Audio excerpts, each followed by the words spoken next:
Morning, जय हिंद, जय भारत, वंदे मातरम। आज हम आपके लिए जो टॉपिक लेकर के आए हैं उस टॉपिक का नाम है प्रोनाउन।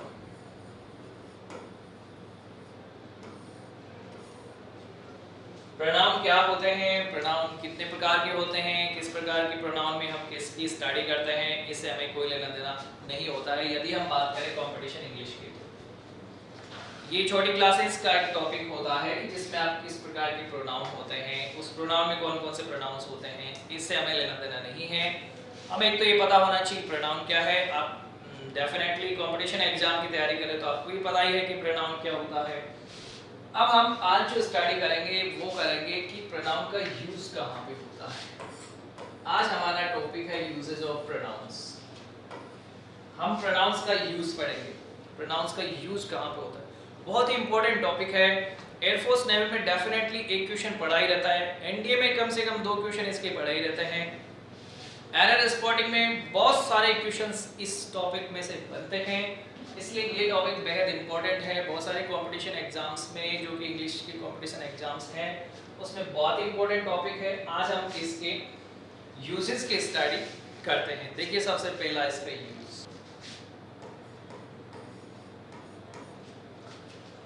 इस टॉपिक का सबसे पहला यूज है कि प्रोनाउन जो होते हैं उनका सीक्वेंस।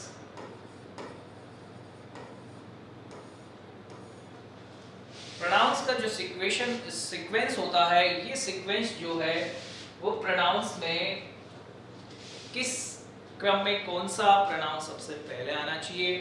तो यहाँ पे हम सीक्वेंस में स्टडी करते हैं पर्सन्स, इसकी स्टडी करते हैं पर्सन्स का सीक्वेंस क्या होना चाहिए। पर्सन कौन कौन होते हैं, first person, second person and third person. First person, second person and third person के अकॉर्डिंग बनने वाले जो प्रोनाउंस है उनको मैं एक चार्ट के माध्यम से आपको समझाने का प्रयास करता हूं। देखिए हम एक चार्ट इंपोर्ट करते हैं यहाँ से।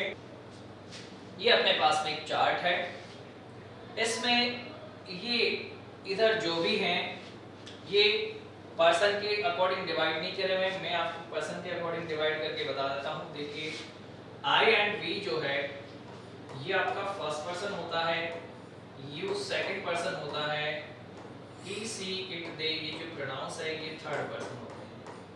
तो अपने पास पर्सन कितने हो गए, फर्स्ट पर्सन में I and V, second person में you और थर्ड पर्सन में he she it and they हो गए। ये जो प्रोनाउन की केस है इसको हम सब्जेक्टिव केस कहते हैं, या फिर आप कह सकते हैं इसको नॉमिनेटिव केस। कौन सी केस कह सकते हैं, नॉमिनेटिव केस आप इसे कह सकते हैं। I का मी, V का अस, U का यू और E का हिम, C का हर, इट का इट और दे का देम, ये ऑब्जेक्टिव केस कहलाती है। कौन सी केस कहलाती है, ऑब्जेक्टिव केस कहलाती है। या फिर हम इसे कह सकते हैं एक्यूजेटिव केस, सिमिलर चीज है। एक्यूजेटिव केस कह सकते हैं या फिर आप ऑब्जेक्टिव केस कह सकते हैं। प्रोनाउन का ये जो केस है, ये केस जब हम किसी प्रोनाउन को सब्जेक्ट की जगह रखते हैं तभी काम में लेते हैं। अदरवाइज यदि ऑब्जेक्ट की जगह किसी प्रोनाउन को रखना होता है तो हम ऑब्जेक्ट की ये वाली केस काम में, प्रोनाउन की ये वाली केस हम काम में लेते हैं, ये आपको ध्यान रखना है। अब हम बात करते हैं कि किसी प्रोनाउन की जो पॉसेसिव केस होती है, वो पॉसेसिव केस 2 चीजें होती है। ये भी बहुत इंपॉर्टेंट टर्म है कि my, I, my, me, we, our, us, you, your, you, he, his, him, ये वाले जो पॉसेसिव जो फैक्टर है, ये पॉसेसिव फैक्टर जो है ये एडजेक्टिव है, ये पॉसेसिव एडजेक्टिव है, ये पॉसेसिव प्रोनाउन नहीं है। पॉसेसिव प्रोनाउन कौन है, ये वाला पॉसेसिव प्रोनाउन है। अब पॉसेसिव एडजेक्टिव और पॉसेसिव प्रोनाउन में क्या फर्क है ये भी हम पढ़ते हैं, लेकिन सबसे पहले जानते हैं कि पॉसेसिव का मतलब क्या होता है। पॉसेसिव का मतलब होता है कि अधिकार बताने वाला, अधिकार जताने वाला, जिसमें किसी अधिकार को होने को लेकर के कोई भाव प्रकट होता है। जैसे माई पेन, मेरा पेन, माई क्लासरूम, मेरा क्लासरूम, यूअर्स बुक, तुम्हारी किताब। तो ये मेरा, तुम्हारा, उसका, इसका, ये सब पॉसेसिव है, ठीक है। लेकिन जो सीधे सीधे पोजीशन आता है सामने, वो पोजीशन जो होता है वो एडजेक्टिव फॉर्म होता है, और जो नाउन के साथ में जिस पोजीशन का रिलेशन होता है वो होता है आपका पॉसेसिव प्रोनाउन, एडजेक्टिव नहीं होगा इस बार। इनका यूज कैसे करते हैं मैं आपको एक एग्जांपल लेकर के दिखाता हूं। देखिए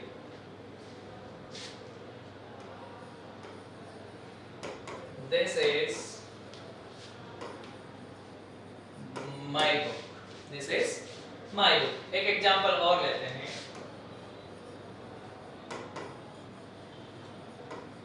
दिस बुक इज माय। ये दो एग्जांपल देखिए आप, this is my book and this book is my. क्या दोनों सेंटेंस जो लिखे हुए हैं वो अपने आप में सही हैं? ये ध्यान देने वाली बात है। नीचे वाला सेंटेंस आपको कुछ अजीब लग रहा होगा कि दिस बुक इज माय का क्या मतलब है। ये बिल्कुल सही है। यदि यहाँ पे ये जो आपके डेमोस्ट्रेटिव प्रोनाउन है दिस दैट दिस दोस, इस तरह का कोई प्रोनाउन आता है उसके साथ में नाउन आ गई, जैसे नाउन है बुक, तो ये प्रोनाउन हो गया और ये नाउन हो गई। प्रोनाउन प्लस नाउन के लिए जो आने वाला प्रोनाउन होगा वो होगा माइन। क्या होगा? माइन। ये आपका पॉसेसिव एडजेक्टिव है, पॉसेसिव एडजेक्टिव है माइन। इसी तरह से दिस इज माय बुक, तो ये जो आपका प्रोनाउन आया है यहाँ इसके साथ में कोई नाउन नहीं आया है, नाउन उसके बाद में आया है। तो प्रोनाउन के ठीक बाद में नाउन आता है, तो यहाँ पे जो प्रोनाउन आएगा ये प्रोनाउन होगा आपका कौन सा? Possessive pronoun. ये पॉसेसिव प्रोनाउन है। और यहाँ पे जो माइन, ये माइन तो गलत है, यहाँ पे जो माइन आया है ये पॉसेसिव एडजेक्टिव है। इस चीज का आपको ध्यान रखना होता है। तो इसका यूज किस तरह से करते हैं? दिस इज माय बुक और दिस बुक इज माइन। इस तरह से इसका यूज हम करते हैं। अब देखिए, अब हम बात कर रहे थे प्रोनाउन के सीक्वेंस की। तो प्रोनाउन के सीक्वेंस से मतलब ये होता है कि जब हम प्रोनाउन की स्टडी करते हैं तो हम देखते हैं कि बहुत सारे प्रोनाउन एक साथ आपके सेंटेंस में आ सकते हैं। इसे कहीं पे आपको ऐसा लिखा हुआ मिल जाए कि you, he and I were going to cinema that night। ये सेंटेंस आप देखिए, इस सेंटेंस में देखने के बाद में आपको ऐसा लगता है कि इसमें जो प्रोनाउंस आए हैं, यू आया है, ही आया है एंड आई आया है, कि ये हम सब मिल करके कल रात को सिनेमा, उस रात को सिनेमा जा रहे थे। तो आपको ऐसा लगता है कि क्या ही पहले नहीं आ सकता इसमें? क्या इसमें यू जो है वो बाद में नहीं आ सकता? क्या आई पहले नहीं आ सकता? या फिर क्या यहाँ पे जो यूज किए हुए प्रोनाउंस है वो सही सीक्वेंस में है?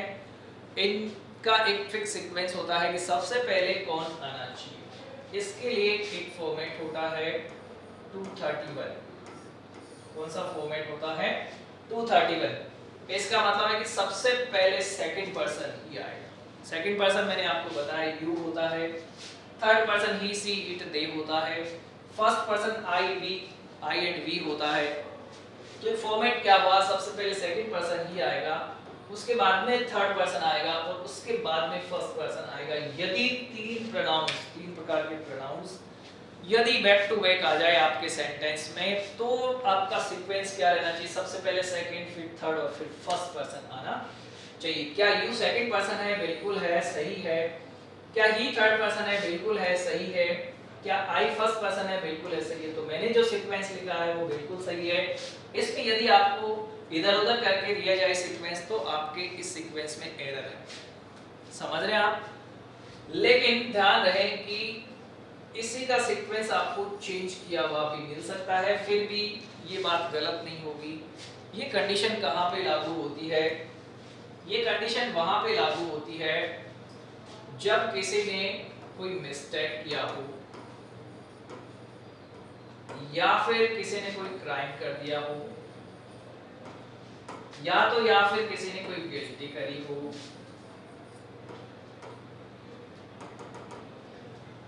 या फिर इन सब का कोई एक्सेप्टेंस हो।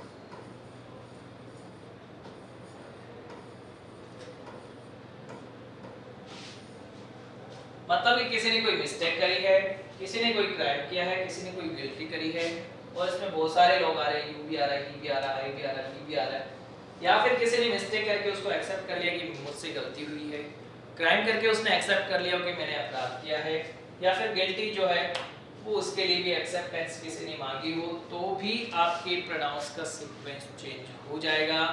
ऐसे कंडीशन में जो प्रोनाउन आपका आना है वो आपका प्रोनाउन रहेगा बिल्कुल सीरियल वाला सीक्वेंस, बिल्कुल ही सीरियल वाला सीक्वेंस। सीरियल का मतलब है कि 1 के बाद 2 आएगा, 2 के बाद में 3 आएगा।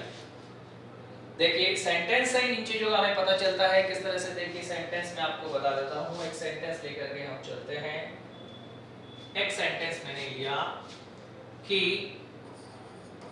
We you and C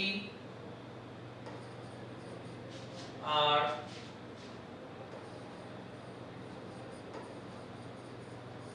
accepting the mistake।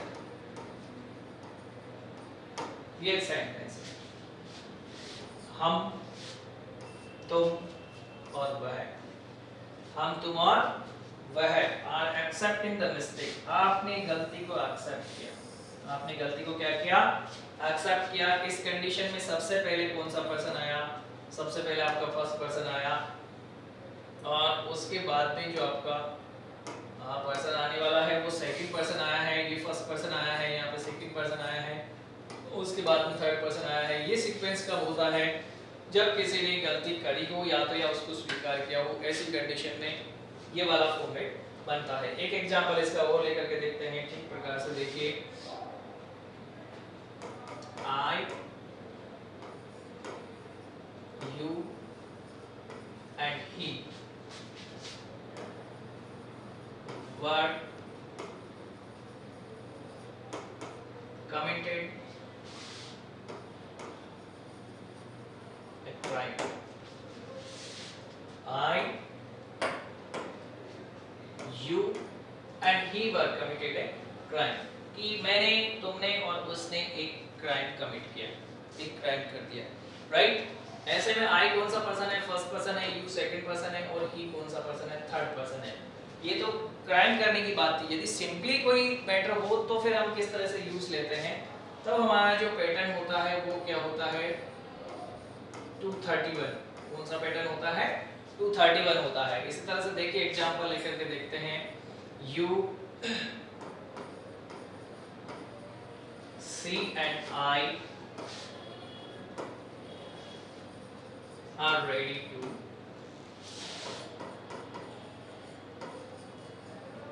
Play chess. ये एक सेंटेंस है।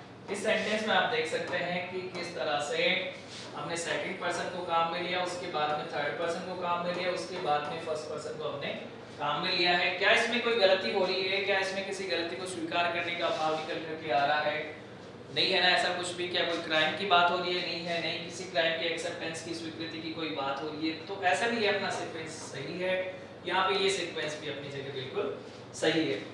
ये तो थी सीक्वेंस की बात। अब हमें क्या ध्यान रखना है उसके ऊपर आप देखिए। अब देखिए अब मैं बहुत ही इंपॉर्टेंट चीज आपको बताने जा रहा हूं, वो ये है कि जब इधर प्रोनाउन आया हो, प्रोनाउन की सब्जेक्टिव केस आएगी। यहाँ पे कौन सी केस आएगी, सब्जेक्टिव, क्योंकि प्रोनाउन जब सेंटेंस को शुरू कर रहा है इसका मतलब है कि अक्सर, हर बार तो नहीं क्योंकि इसके भी कुछ एक्सेप्शंस हैं, मैं आपको बता दूंगा। अक्सर हम यहाँ पे सब्जेक्टिव प्रोनाउन को काम में लेते हैं। उसी प्रोनाउन के लिए यदि बाद में हम बात करते हैं पजेशन की, तो पजेशन के लिए जो पजेसिव केस आएगा प्रोनाउन का वो कौन सा आना चाहिए, ये बहुत ही इंपॉर्टेंट टर्म है। यहाँ पे भी कई बार बहुत सारे क्वेश्चंस बनते हैं और बच्चे बहुत सारे क्वेश्चन पूछते रहते हैं और गलत भी करते रहते हैं। इसको लेकर हमें ध्यान रखना है। इसको लेकर हमें ध्यान क्या रखना है कि यदि आपके सेंटेंस में, यदि आपके सेंटेंस में सेकंड एंड थर्ड पर्सन आया, कौन सा पर्सन आया हो, सेकंड एंड थर्ड पर्सन आया हो, तो पजेसिव प्रोनाउन किसका रहेगा, तो पजेसिव प्रोनाउन कौन सा रहेगा इसके अकॉर्डिंग वो हमें ध्यान रखना है। यदि आपके सेंटेंस में ये प्रोनाउंस आ गए, सॉरी ये पर्सन्स आ गए सेकंड थर्ड एंड फर्स्ट, तो फिर आपके सेंटेंस में पॉजिटिव प्रोनाउन कौन सा होगा? यदि आपके सेंटेंस में टू एंड वन आ गया, पर्सन सेकंड एंड फर्स्ट आ गया, तो आपका पॉजिटिव प्रोनाउन कौन सा होगा? यदि आपके सेंटेंस में थर्ड एंड फर्स्ट पर्सन आ गया, तो फिर आपका जो है कौन सा पॉजिटिव प्रोनाउन रहेगा? ये बहुत ही इंपॉर्टेंट चीज मैं आपके लिए लेकर के आया हूँ। यहाँ पे सिर्फ इतना ही ध्यान रखना है, यहाँ पे इतना ध्यान ये रखना है कि केवल सेकंड और थर्ड पर्सन ही आया, केवल सेकंड और थर्ड पर्सन ही आपके सेंटेंस में आया हो, तो पॉजिटिव प्रोनाउन जो निकल करके आपका आएगा वो पॉजिटिव प्रोनाउन आपका आएगा कौन सा? योर। कौन सा आएगा? योर। बाकी 2 3 1 है तो आर,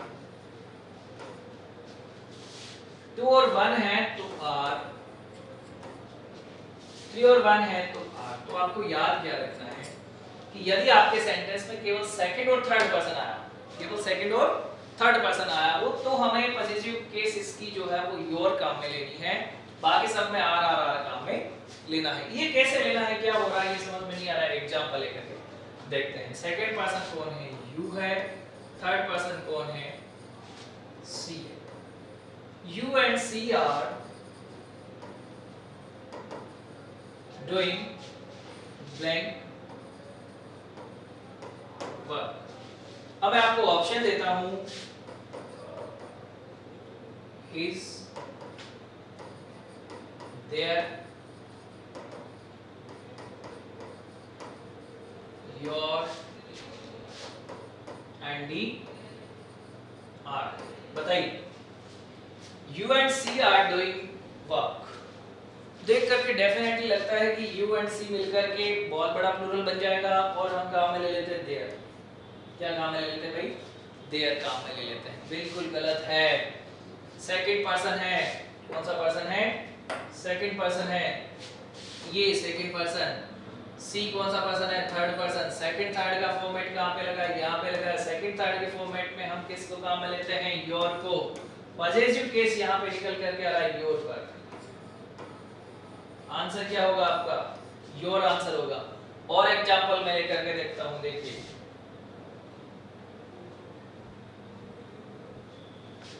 यहाँ पे एक एग्जांपल ले लेता हूं मैं। ये एग्जांपल देखिए आप, यहाँ पे हम एक एग्जांपल लेकर के देखते हैं कि यदि इस तरह का सेंटेंस आ जाए, she and I are doing work. वही ऑप्शन मैं आपको देता हूं, देयर, योर, आर और हर। तो आप क्या करेंगे? आप देखते हैं कि सी एक हो गई, आई एक हो गया, दो हो गए, बहुवचन बन गया। बहुवचन के लिए देर आ जाएगा? बिल्कुल नहीं आएगा। सी कौन सा पर्सन है? ये थर्ड पर्सन है। और आई कौन सा पर्सन है? फर्स्ट पर्सन है। तो थर्ड और फर्स्ट पर्सन जिस किसी भी फॉर्मेट में आए, ये फॉर्मेट है, इसके साथ में पॉजिटिव केस के लिए क्या आएगा? आर आएगा। She and I are doing are work, क्या आएगा? आर आएगा। इसी तरह से एक और एग्जांपल लेकर के हम देख सकते हैं। एक एग्जांपल हम 2 3 1 का ले लेते हैं। You, he and I are doing work. इस कंडीशन में भी हम किसको काम में लेंगे? आर को काम में लेंगे। देयर को काम में नहीं लेंगे, योर को काम में नहीं लेंगे। योर एक कंडीशन में आएगा सेकंड एंड थर्ड पर्सन के लिए, बाकी सभी कंडीशन में आएगा आर। ये बहुत ही इंपॉर्टेंट ट्रिक है, बहुत ही इंपॉर्टेंट एक फैक्ट भी है, बहुत इंपॉर्टेंट एक पैटर्न है, टॉपिक है, इसका आप अच्छे से ध्यान रखिए। अब हम इसके अगले यूज की बात करते हैं। देखिए, ये तो हो गया इसका use number first. Use number second देखिए, डिस्ट्रीब्यूटिव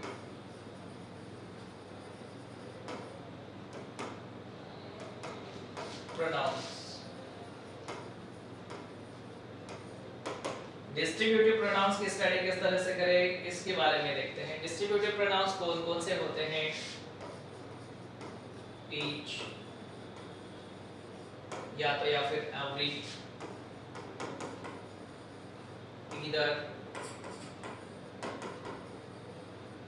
neither, anyone, none। इनका यूज कहाँ पे करते हैं? बहुत ही इंपॉर्टेंट चीज है जो यदि आपको पता नहीं तो बड़ा मजा आएगा, और पता है तो बहुत अच्छी बात है। ईच और एवरी का यूज हम कहाँ पे करते हैं? प्रत्येक, एक, कोई भी एक के लिए हम ईच एंड एवरी का यूज करते हैं। ईदर का मतलब क्या है? One out of two, one out of two, दो में से कोई भी एक, दो में से कोई भी एक। नीदर का मतलब क्या है? नन आउट ऑफ टू, दो में से कोई नहीं, दो में से कोई भी नहीं। एनी वन का यूज कहां पे करते हैं? One out of more than two. यदि दो से ज्यादा कोई हो व्यक्ति और उनमें से एक की बात करें तो हम एनी वन का यूज करते हैं। नन का नो वन या none out of more than two. यदि दो से ज्यादा में से कोई भी नहीं है तो हम किसका यूज करते हैं? नन का यूज करते हैं। यही सेम चीज मैंने आपको सब्जेक्ट ऑफ एग्रीमेंट के मेरे एक वीडियो में भी बता रखी है। यदि उसको आपने ध्यान से देखा है तो आपकी ऑलरेडी समझ में आ रखा होगा, यदि आपने और कहीं से इसको नहीं पढ़ा है तो। बहुत इंपॉर्टेंट काम है। एग्जांपल लेकर के हम देखते हैं, देखिए आपके बहुत अच्छे से समझ में आ जाएगा किस तरह से। Either of the two sons, either of the two sons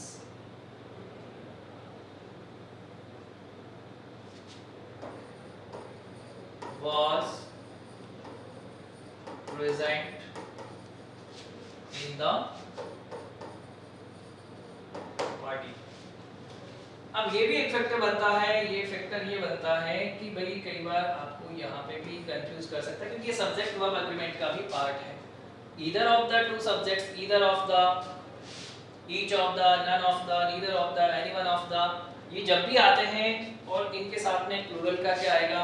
noun आएगा, और प्लूरल के नाउन के साथ में आने वाला जो वर्ब होगा वो सिंगुलर होगा। पहली बात तो ये आपको ध्यान रखना है, ठीक है। वन ऑफ द के साथ की बात नहीं कर रहे हैं, उसके साथ तो कंडीशन पे डिपेंड करेगा।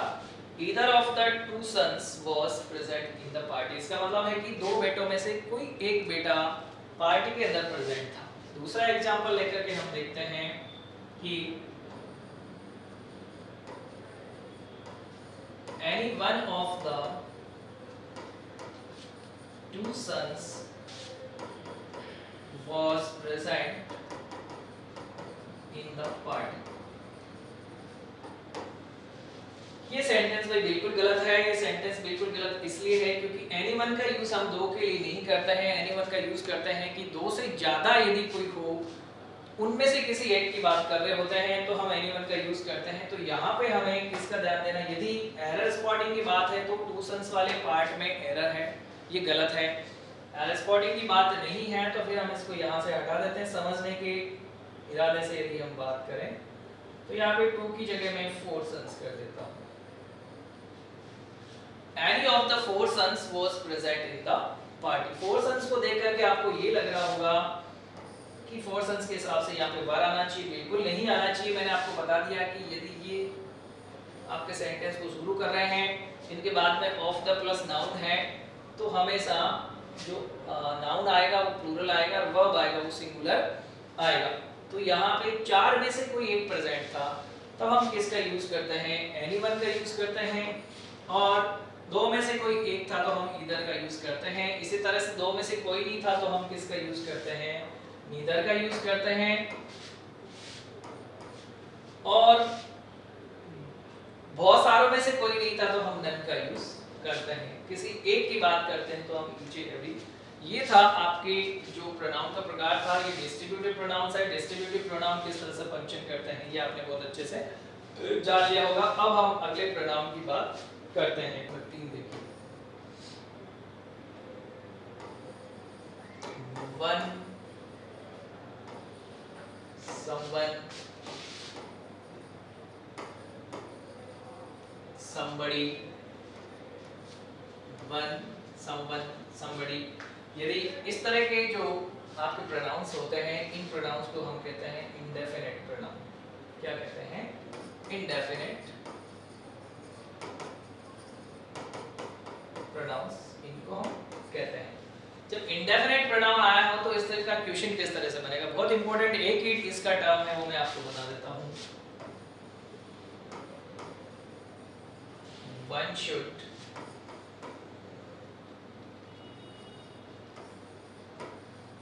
perform duty, या फिर दूसरा एग्जांपल लेते हैं, someone should perform duty। हमें यहाँ पे जो चाहिए वो क्या चाहिए? Possessive pronoun. ये वन क्या है? ये प्रोनाउन हो गया। ये समवन क्या है? ये भी प्रोनाउन है। ये इंडेफिनिट प्रोनाउंस है क्योंकि डेफिनेट नहीं है। इनके लिए यहाँ पे आने वाला जो पॉसेसिव प्रोनाउन है वो क्या होना चाहिए? जब कभी भी आपके सेंटेंस में वन आएगा तो डेफिनेटली यहाँ पे आप हिज नहीं लिखें या फिर हिज इसमें फिल नहीं करें, हर इसमें फिल नहीं करें, इसमें योर भी फिल नहीं करें। तो आपको इसमें क्या करना है? वन के लिए हमेशा आपको जो काम में लेना है वो है वंस। क्या काम में लेना है? वंज काम में लेना है। One should perform once duty, किसी को उसका काम करना चाहिए। ये बहुत इंपॉर्टेंट टर्म है जो आपको गलत करवाता है, ये वही टर्म है। लेकिन यदि संबंध की बात आए तो संबंध में यहाँ पे जो जेंडर है वो डिफाइन नहीं है। जेंडर तो इसमें भी डिफाइन नहीं है, लेकिन वन आ गया तो टर्म वंस ही आएगा, इसमें जेंडर से कोई ताल्लुकात नहीं है। इसमें जेंडर डिफाइन नहीं है कि ही है या सी है, तो हम ही को प्रेफर करेंगे। ही के लिए जो पॉसेसिव केस आएगा वो क्या आएगा? हीज आएगा। someone should perform his duty, ध्यान रखने वाली बात क्या आई? someone जब भी आएगा तो आपको his काम में लेना है, one's काम में नहीं लेना है। और यदि वन आए तो आपको वंस काम में लेना है, हीज काम में नहीं लेना है। ये याद रखने वाला बहुत ही इंपॉर्टेंट टर्म था जो आपके बहुत काम आएगा। अब चलिए इसके नेक्स्ट यूज की तरफ देखिए। अब देखिए इसका यूज नंबर 4। यूज नंबर 4 है कि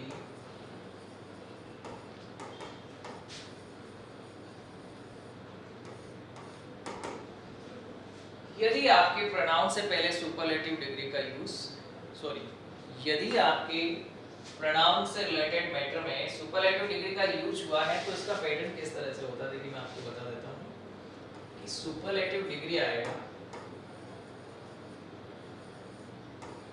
उसके बाद में कोई नाउन आएगा, उसके लिए जो रिलेटिव प्रोनाउन आएगा ये यहाँ पे रिलेटिव प्रोनाउन आएगा। वो relative pronoun always and always क्या होगा? दैट होगा। वो क्या होगा? दैट होगा। तो सबसे पहले हम रिलेटिव प्रोनाउन की जानकारी प्राप्त कर लेते हैं कि आखिर रिलेटिव प्रोनाउंस कौन होते हैं। रिलेटिव प्रोनाउंस होते हैं who, whose, who, that and which। ये सभी रिलेटिव प्रोनाउन होते हैं। इनका अक्सर हम यूज करते हैं मनुष्य प्रजाति के लिए, इसका हम किसी के भी लिए यूज कर सकते हैं, और विच का यूज करते हैं हम जो कि मनुष्य नहीं है, जो कि मनुष्य नहीं है उसके लिए हम किसका यूज करते हैं? अक्सर विच का यूज करते हैं। तो इन इतने सारे रिलेटिव प्रोनाउंस में से कौन आएगा? केवल और केवल दैट आएगा। ये कब आएगा? यदि आपके नाउन से पहले सुपरलेटिव डिग्री आई हो। जैसे कि देखिए एग्जांपल लेते हैं, he is one of the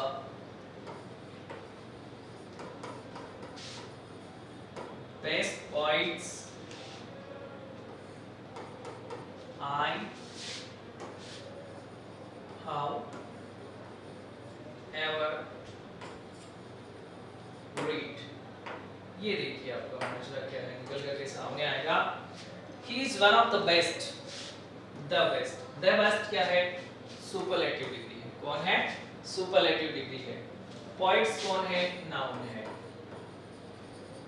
superlative degree plus कौन हो गया? नाउन हो गया। तो इसके लिए जो रिलेटिव प्रोनाउन आने वाला, जो रिलेशन हमेशा रिलेटिव प्रोनाउन का इधर आने वाली नाउन से वास्ता रहता है, इधर आने वाली नाउन से वास्ता रहता है। तो इधर आने वाली नाउन कौन है? पॉइंट्स। पॉइंट्स जो है उसके लिए अब जो प्रोनाउन आएगा वो आएगा दैट। कौन सा प्रोनाउन आएगा? दैट प्रोनाउन आएगा। He is one of the best points that I have ever read. मैंने बहुत सारे पॉइंट्स पढ़े हैं लेकिन ये वो पॉइंट है जो सबसे बेस्ट है इतने पॉइंट्स जितने मैंने आज तक पढ़े हैं। तो यहाँ पे हु नहीं आएगा, whom नहीं आएगा, which नहीं आएगा, whose नहीं आएगा, कुछ भी नहीं आएगा, केवल और केवल क्या आएगा? that आएगा। यदि यहाँ पे सटीक बैठता तो हम यहाँ पे whom को भी काम में ले सकते थे। यदि हम चाहते तो यहाँ पे which को भी, हालांकि मनुष्य के लिए which काम में नहीं लेते हैं, लेकिन which भी हम चाहें तो यहाँ पे बिठा सकते हैं। सबसे सटीक यहाँ पे whom बैठता, लेकिन whom यहाँ पे नहीं आएगा, that आएगा, क्योंकि ये फिक्स रूल है, इसको आपको याद रखना होता है। अब चलिए रूल नंबर 5 की तरफ देखिए। रूल नंबर 5 है the same plus noun. The same plus noun. यदि आपके सेंटेंस में द सेम प्लस नाउन आया हो तो जिस रिलेटिव प्रोनाउन का आप यूज करते हैं वो रिलेटिव प्रोनाउन आपका कौन रहेगा? दैट रहेगा। देखिए एग्जांपल लेकर के देखते हैं। This is the same person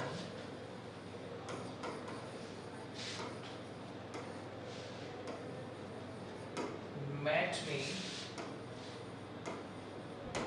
in the hotel। ये एक सेंटेंस है।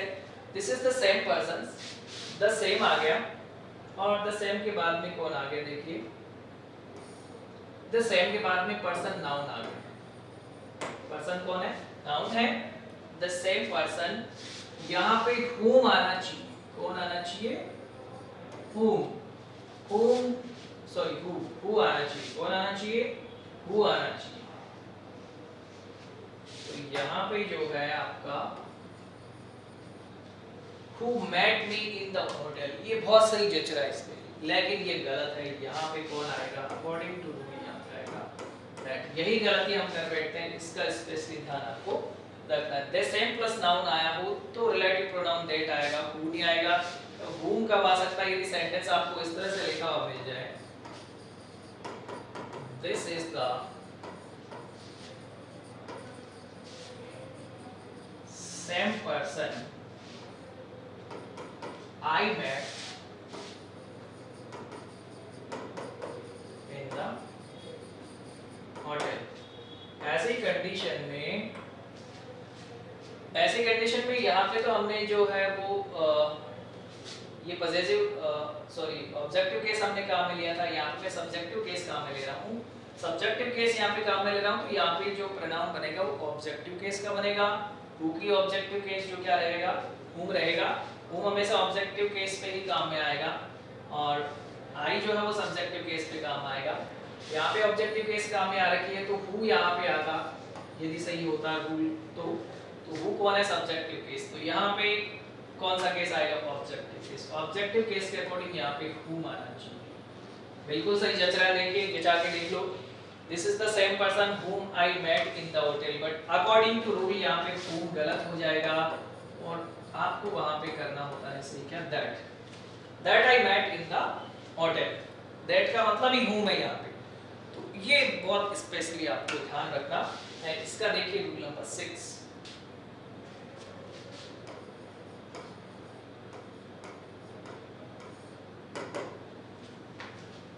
रूल नंबर 7 देखिए। रूल नंबर 7 में हम स्टडी करते हैं रेसिप्रोकल प्रोनाउंस। रेसिप्रोकल प्रोनाउंस कौन होते हैं? रेसिप्रोकल प्रोनाउन आपके होते हैं each other and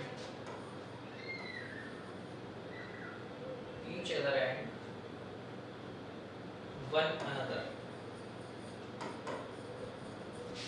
each other and one another दोनों का ही मतलब होता है एक दूसरे के लिए। दोनों का मतलब क्या होगा? एक दूसरे के लिए। अब कहाँ पे ईच अदर का आप प्रयोग कर लेते हैं, कहाँ पे वन अनदर का कर लेते हैं, पता ही नहीं है क्योंकि पढ़ा ही नहीं था। यदि आपने नहीं पढ़ा है तो पढ़ लीजिएगा, क्योंकि दोनों में बहुत ही डिफरेंस है। दोनों में डिफरेंस ये है कि यदि आप एक दूसरे के लिए की बात कर रहे हैं, दो जनों के लिए, किसके लिए कर रहे हैं, फॉर टू पर्सन्स, या फिर दो पार्टीज हो सकती है, दो व्यक्ति हो सकते हैं, तो आप ईच अदर का यूज करें। दो के लिए किसका यूज करें, ईच अदर का। एक दूसरे के लिए दो से ज्यादा की बात करते हैं तो for more than to persons और पार्टीज। दो से ज्यादा के लिए यदि आप बात कर रहे हैं तो वन अनदर काम में लेना है। दो के लिए, एक दूसरे के लिए, दो जने एक दूसरे के लिए, तो आप ईच अदर। बहुत सारे लोग एक दूसरे के लिए तो वन अनदर। एग्जांपल लेकर के देखते हैं।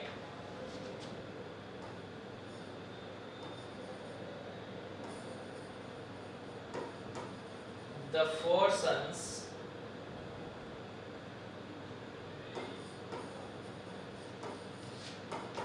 of the old lady are quarreling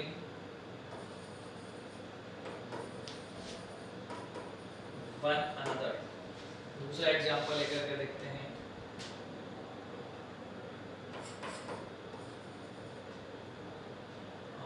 दूसरा एग्जांपल इस तरह से लेते हैं,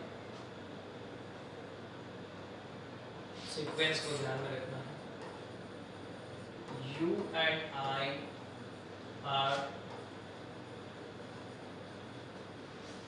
working for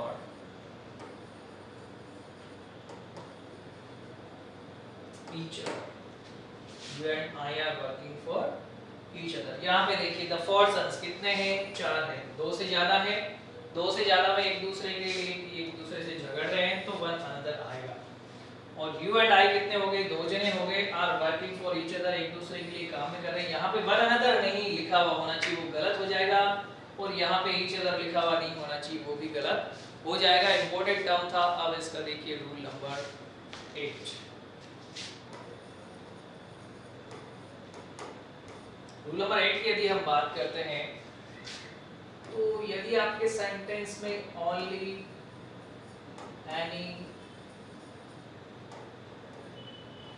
लिटिल, या फिर आपके सेंटेंस में आया हो एनीथिंग, या फिर आपके सेंटेंस में आया हो नथिंग, तो ऐसे कंडीशन में जब only, any, little, anything, nothing आया हो तो इनके साथ में जो रिलेटिव प्रोनाउन हम काम में लेते हैं वो रिलेटिव प्रोनाउन कौन होना चाहिए, दैट ही होना चाहिए। वो रिलेटिव प्रोनाउन कौन होना चाहिए, दैट ही होना चाहिए। एग्जांपल लेकर के हम देख लेते हैं। देखिए इसका example,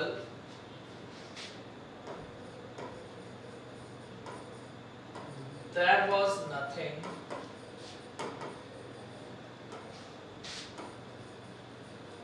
could tempt me। Option में आपको दे देता हूं, which, that,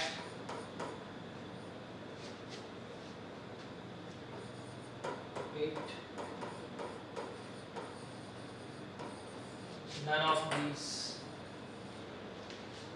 ये है आपके ऑप्शंस। There was nothing, या वहां पे कुछ नहीं था, could tempt me, जो मुझे लालच कर सके, जो मुझे ललचा सके। तो आपका ध्यान जाता है सीधा which पे। किस पे जाता है भाई, आपका ध्यान जाता है which पे, कि which could tempt me, है कि नहीं।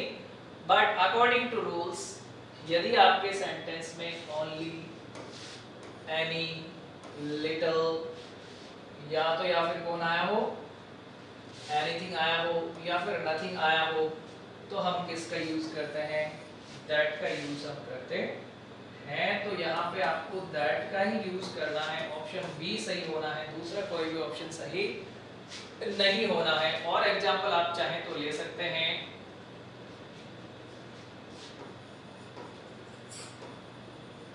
Mayank has lost the few pens. Mayank has lost the few pens he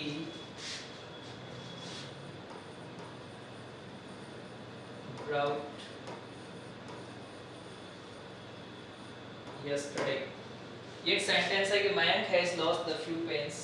Mayank ने कल जो पेन खरीदे थे थोड़े से, वो उसने खो दिए हैं। तो विच नहीं आएगा, इसमें क्या आएगा, इसमें भी अकॉर्डिंग टू रूल यहाँ पे क्या आएगा, दैट ही आएगा। ये आपको ध्यान रखना है, ये हमेशा आपको ध्यान रखना है। अब हम चलते हैं इसके नेक्स्ट रूल की तरफ। इसका रूल नंबर 9 देखिए। इसका रूल नंबर 9 ये है कि यदि आपके सेंटेंस में लेट आ जाए, क्या आ जाए, लेट, तो लेट के साथ में हमेशा ऑब्जेक्टिव केस ही आता है। प्रोनाउन का कौन सा केस आता है, ऑब्जेक्टिव केस ही आता है, ये आपको ध्यान में रखना है। जैसे let us play a friendly match, हमें एक फ्रेंडली मैच खेलना चाहिए, तो लेट वी नहीं आएगा, लेट कभी भी वी नहीं आएगा। लेट हिम गो, उसे जाने दो, उसे जाने दो। लेट मी